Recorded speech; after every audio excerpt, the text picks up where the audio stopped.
Joining us now, Democratic Senator of Virginia, Tim Kaine, a member of the Armed Services Committee. Always good to see you, Senator.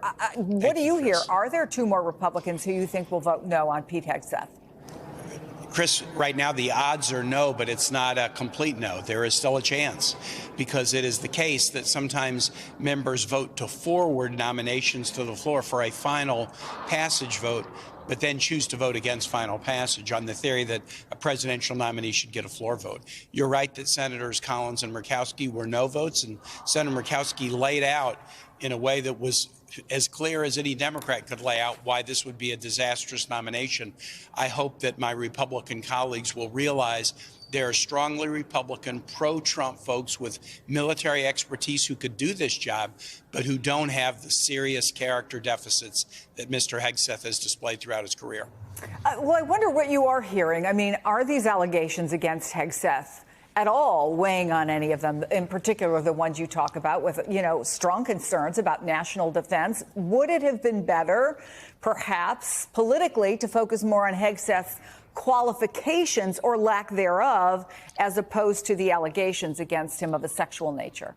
Well, many did focus on his qualifications in the hearing. He ran two nonprofit organizations that were very small organizations. There was a whistleblower complaint against him in running one of the organizations that is a multi-page document with the names of 36 individuals who had the opportunity to witness his creation of a toxic work culture, his frequent impairment by alcohol, his mistreatment of women, his mismanagement of the organization's finances. That information has been available to all senators, and a couple of my Senate colleagues, Senators Kelly and Senator Peters, focused on that in the hearing. But we also know from experience, Chris, that it's hard to get a Republican to vote against a Trump nominee. We were able to essentially get Matt Gaetz to withdraw a few months ago because of serious concerns about his character. So we frankly think qualifications and character are the two things that might convince Republicans to look for somebody else to do the job, and we have focused on both of those.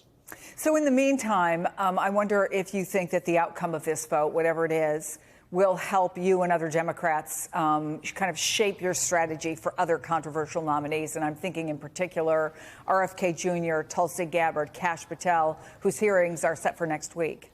Yes, we have to be very focused in these hearings. You've named three that are very controversial.